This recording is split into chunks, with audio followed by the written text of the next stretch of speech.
The local story goes that in the woods behind our city is a forest where all lost things end up. No one is sure why, but you can bet if you forgot where you put your keys, you'll find them in the forest. Unable to locate your favorite dress? A deer is likely wearing it right now. Haven't seen your son in 2 days? Pray that he's been abducted. Otherwise, he'll be buried in the twigs and leaves. There are those who think they can go in the woods and find what they've lost, that they can challenge its strange nature. But more often than not, they become lost themselves. When I was 10 and still naive, my dog Crayon, named so because he was brown like a crayon, had gone missing. My parents told me that he had run off to live in the forest with the wolves. I know now that in reality he was hit by a car, and my parents didn't want to tell me. But in their lying, they had convinced me to go to that awful forest to try and find him. I knew not to go in. My parents had told me that much. So I stayed at the edge of the woods and whistled, hoping that he would hear me. I walked the trims for ages until I finally heard a nearby rustling of the leaves. Excited, I began calling his name and crying about how happy I was to see him again. But when I got to the source of the noise, I found no dog. What stood there instead was almost a man.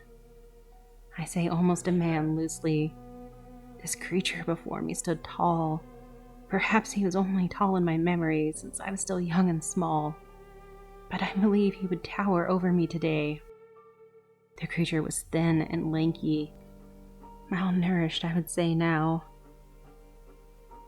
It seemed almost as though the creature itself was lost in these woods, unable to find any food to sustain itself.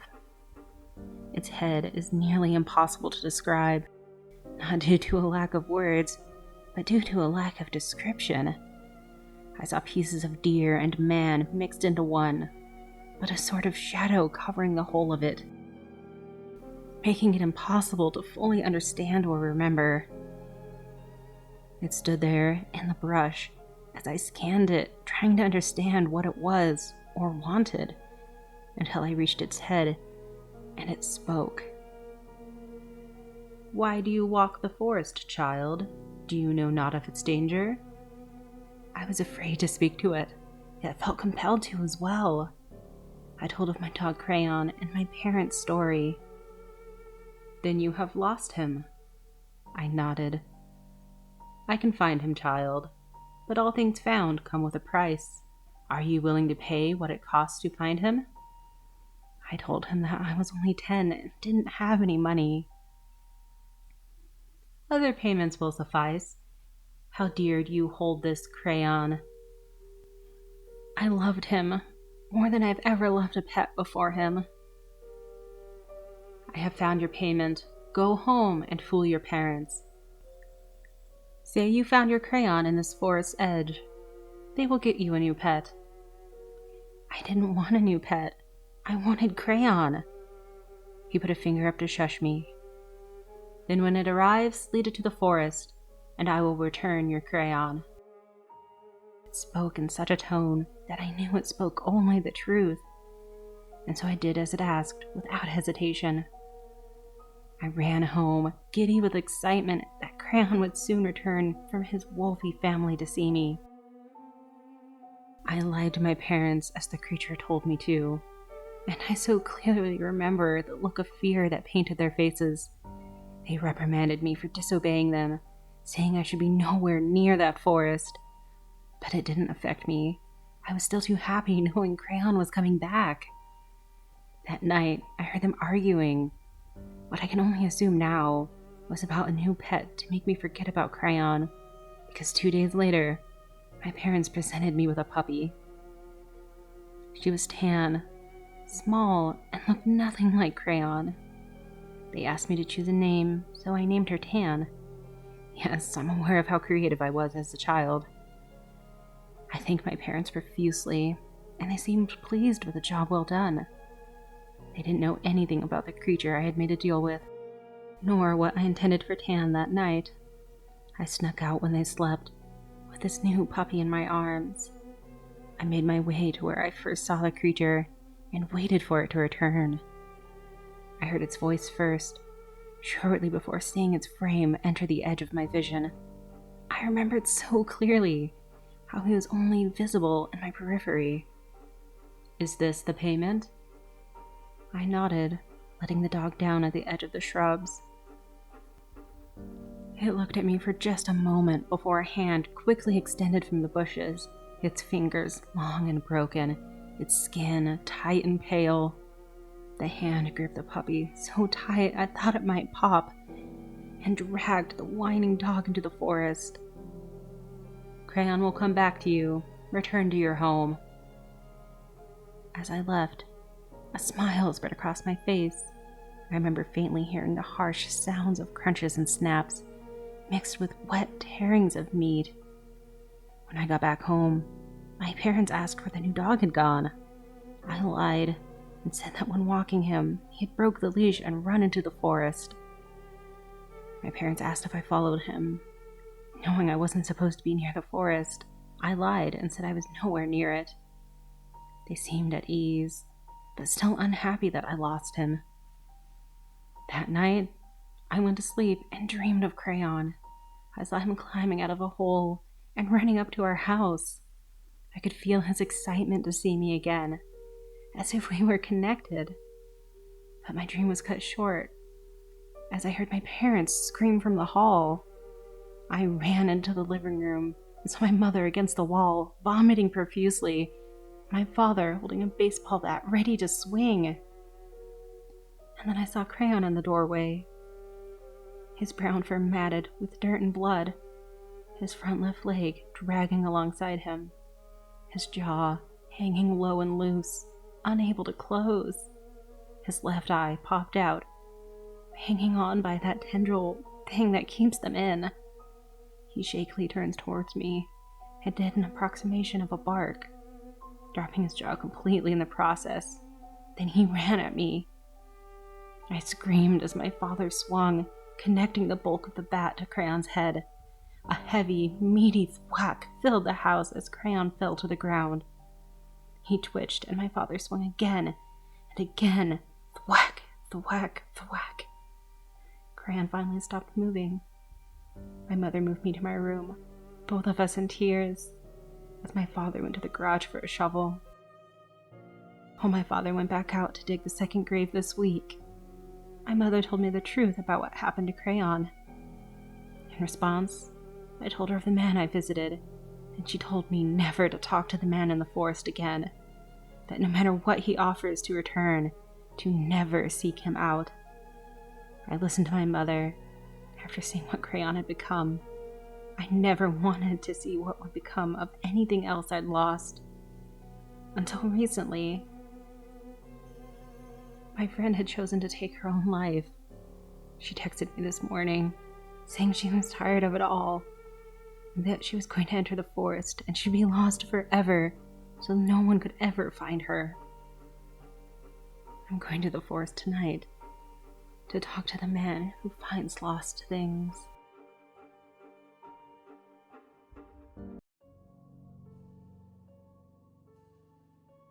The people started running down the street at 10:30, and I know that because that's the time that Jerry Springer starts.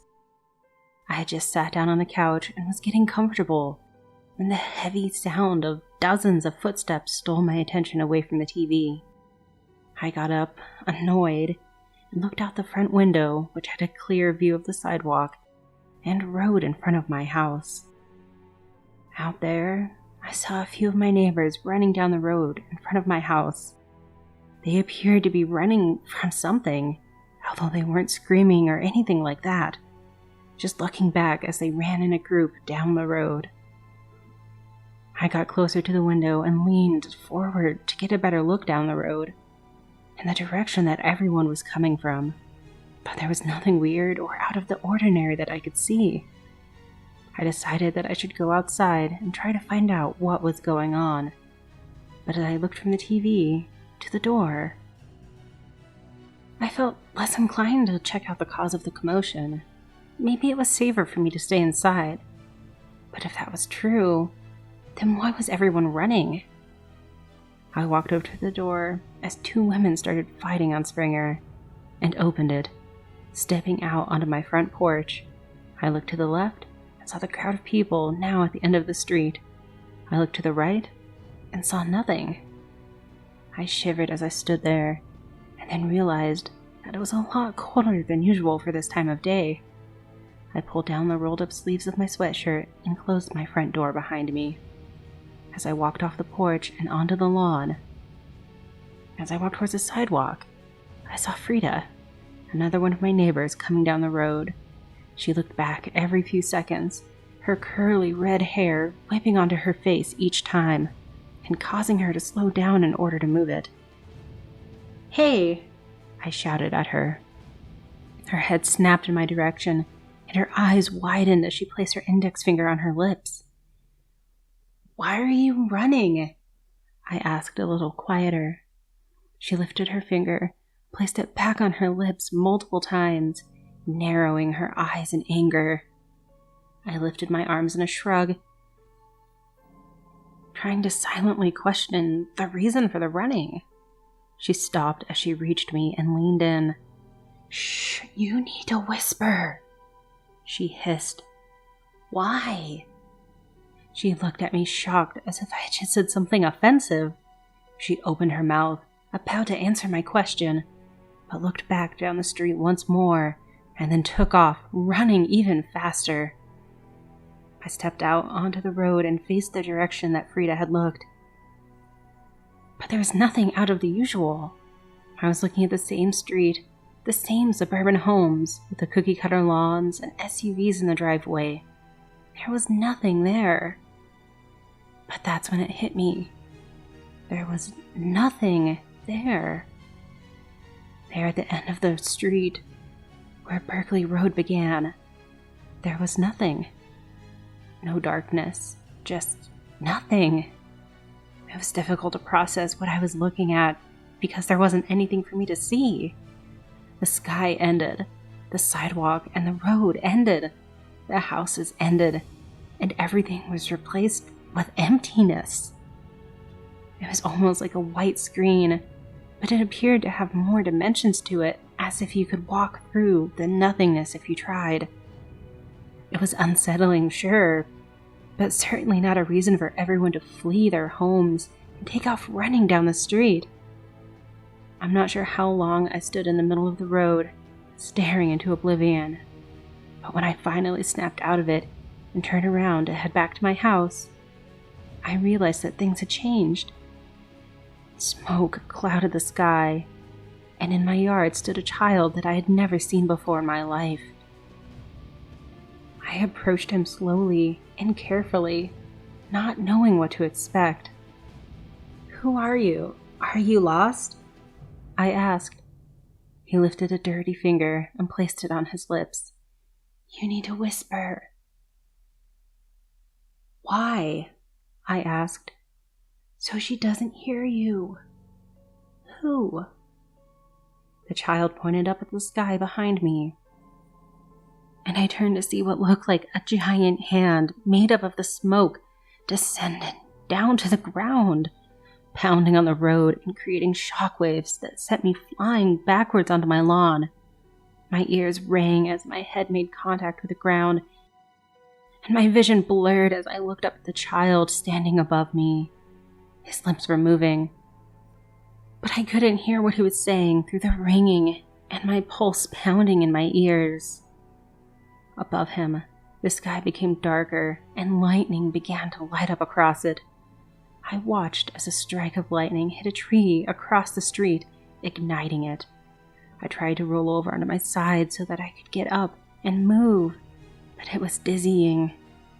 I shut my eyes for a few seconds and opened them again, watching the child above me morph into a cloud of gnats in the shape of a child's body, before flying upwards and blending into the gray above. I rolled my head to the left and saw the crowd of people now running back down the street towards the direction that they had originally come from. But they were no longer running in a group down the road. They were running wildly. Some through the lawns, some on the sidewalk, and some on the road. Their mouths were open as if in mid-scream, but no sound came out, and some were covered in blood. One person ran across me, stepping down hard on my stomach as they passed, knocking the wind out of me.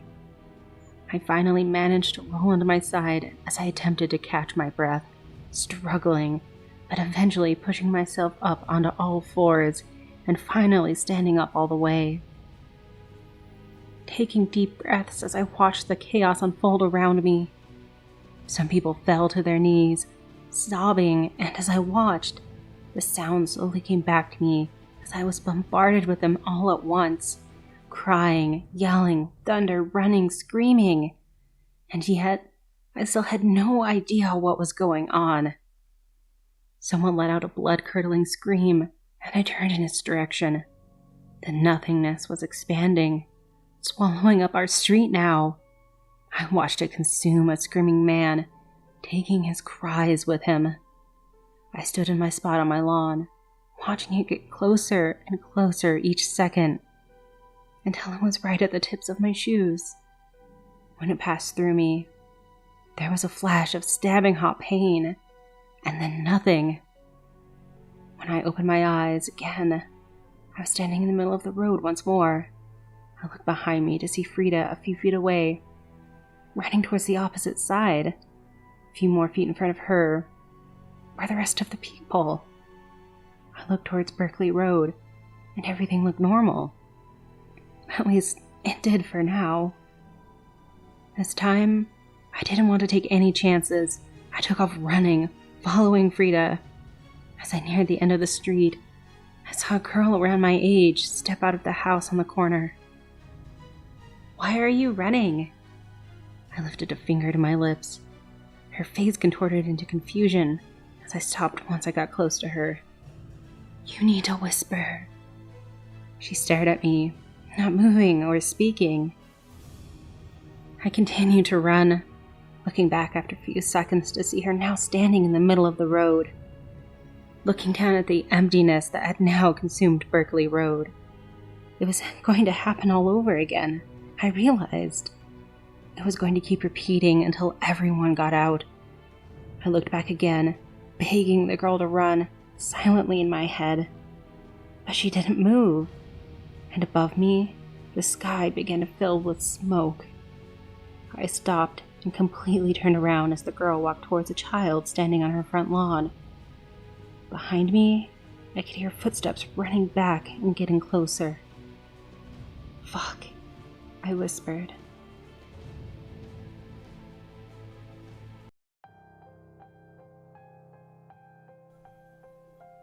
Falling down, falling down, falling down. The incessant sound of my toddler came from the back seat as we made our way to the park. "Cassie, keep it down back there. I can hardly hear myself think."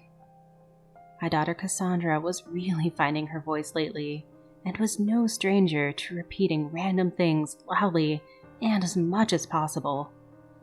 Anyone familiar with the terrible twos and the years directly following will understand that struggle.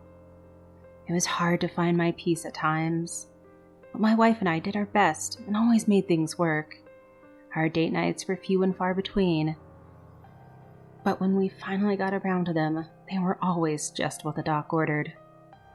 It has been a while since our last one, and I am starting to think it is time to call up Cassie's grandpa before long for another. It was my wife's night to go see her friends, and I was on babysitting duty. Nothing better than a trip to the park to wear out a kid with all that pent-up energy. This way, she will run rampant for 30 minutes to an hour and be worn out by the time we were driving home. That, of course, leads to her falling asleep in her car seat and an easy transfer to the bed once we arrive. As you can tell, I've kind of got this thing down to a science. Cassie was very particular in which parks she liked to play at. Strange, I know. Her favorite was the one downtown, the stone chairs, that you could talk to each other in from really far away. Something to do with the concave shape of them and how they are positioned to bounce the sound around. There was plenty else to do there as well, but that part was always her favorite. We made it to the bridge, heading into town, and Cassie started to really wig out. She kept calling out, "Dad! Daddy! Help!" I was afraid that something was terribly wrong with her, so I pulled over just after the bridge into a nearby parking lot in front of a pizzeria. I unbuckled her as quickly as I could and pulled her to the front seat with me to examine her. "What's wrong, sweetie? Tell Daddy what's wrong." Everything appeared to be fine with her, besides the fact that she wouldn't stop crying. I just held on to her and let her cry it out. Kids can get like that sometimes. But I was just glad to find out that she wasn't hurt. "It's gonna be alright, Cassie. We're going to go to the park. We can even stop and get ice cream on the way if you want." I wasn't against a little bribing if it meant I could have some peace and quiet. Not the best parenting technique, but sometimes it was necessary for your sanity. That is when I heard it. A sound that would change my entire life, as well as the lives of so many others. A loud rumbling, accompanied by the sound of piercing screams. I turned towards the noise and saw the bridge crumbling, covered from front to back in rush hour traffic. There were a couple of people who had been walking that scrambled in a mad dash, but were not able to make it to safety. Some of the drivers had thrown their doors open in hopes of the same, but it all happened too fast. Not one person from one end to the other was able to make it off the bridge before the total collapse. It was a day that nobody in the city would ever forget, and all that kept running through my head were the words of my daughter as she sat in the car seat on her way to cross the bridge. Falling down, falling down, falling down. Cassie was no stranger to occurrences such as this one. When she was too young to speak a word, she was already prone to these types of incidents. While at first glance, they may only seem a bit weird, looking back now, I fear that they were premonitions which we were unable to understand. Her grandmother and my mother passed away due to a heart attack. The doctor said that if she had gotten to a hospital, it's more likely than not that she would have been able to pull through. The one thing that always stuck out to me about that day, as far as Cassie was concerned, she had taken every block, every puzzle piece, and every toy that was shaped like a heart and placed it in the center of the room. If that wasn't strange enough, she had placed every one of them on top of her favorite pictures of her and Nana from one of their many zoo trips that they had taken together. Much like this time with the bridge, Cassie had been completely inconsolable, although neither me nor my wife had the slightest clue what was wrong at the time. Another time that stands out was when we brought Cassie to see the newest Princess movie at the movie theaters. She had known very few words at this point, but she could manage to speak a select few from time to time. We had to leave early from the movie. Babies do not tend to do well with that long of a period without crying or being noisy in some type of fashion. When we walked past the last theater on our way out, Cassie began to say, "Fire, fire, Daddy, Mommy, fire." It was wintertime, and we'd been making fires at home every night, so we assured her that when we arrived at home, we would be sure to make a fire for her in the fireplace. Once we arrived, I threw a few logs on and worked my magic with the kindling, newspaper, and some heavy blowing before grabbing the remote to turn on the nightly news. To the surprise of my wife and I, the theater that we had just been at was on the news, and the flames were crackling as a black cloud of smoke rose from this side of the building. Apparently, the theater that we would have been walking by when Cassie began to go on about fire had sparked into flames during a showing that was going on just moments after. I could go on and on about the different times like this that just seemed a bit too strange to be a coincidence. I really don't have the stomach for it now, though. You see, I've been pacing the bedroom with my stomach in knots for the past hour, trying to figure out what this could mean, or what I should do. It was only yesterday now that the tragic events happened with the bridge, as heartbreaking and earth-shattering as that was for me to witness. It was something that my sweet daughter Cassandra said to me today that has me in such a frenzy. She looked at me and said, "Please watch out for Scary Man, Daddy. I don't think I'll be able to sleep a wink tonight. God help me. I may never be able to sleep again."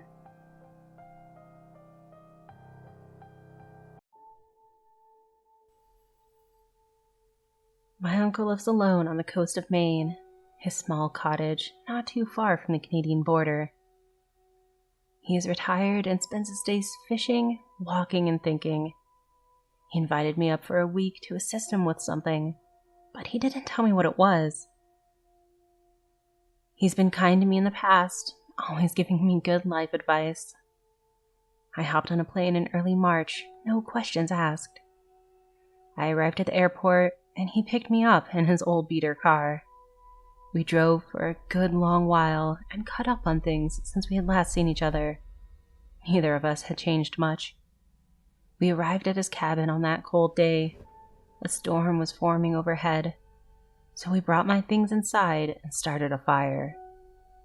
The storm had picked up and rain pounded against the roof above us. We ate dinner, we drank ale, and started to talk about business. He told me old Navy stories. At first, he talked about the women he used to fuck while going from port to port. But after a few beers, the old sea legends began to slip out. He spoke of krakens and fishermen that resided deep in the Pacific Ocean. He then looked out his window into the storm. "The Atlantic holds different secrets," he said in a raspy voice. He went to bed very late. He drunkenly climbed the stairs to his loft as I settled down on the sofa. I was so intoxicated that I fell asleep in an instant. Suddenly, I awoke. The time read 3 a.m., or as my uncle would call it, the haunting hour. The rain poured down violently against the window. I heard a noise coming from the stormy waters outside, which must have triggered my sudden state of awareness. It was the most beautiful voice I had ever heard. I recognized the melody instantly. The Last Rose of Summer. The vocal cords of the serenader were immaculate, as if they were made of silk. It was as if the sound waves were vibrating on a different metaphysical field. I can't explain it, but I rose from my bed and opened the front door. My feet took me directly into the rain. I wanted to become one with whoever was singing that beautiful melody. I would have given up everything I had worked for just for a moment with that incredible melody producer. The cold rain felt like needles as I walked half naked on the New England beach. No other thought could enter my mind but the sound of the singing. My body temperature meant nothing to me. In the cold water, I stepped. One foot after another, I descended into the blacky, stormy waters off the shore. Soon, I could no longer feel the bottom and began swimming under the stormy waves. In the distant, dark water, I saw a pale blue light coming from a distant source off the coast. I started swimming towards it at an accelerated speed.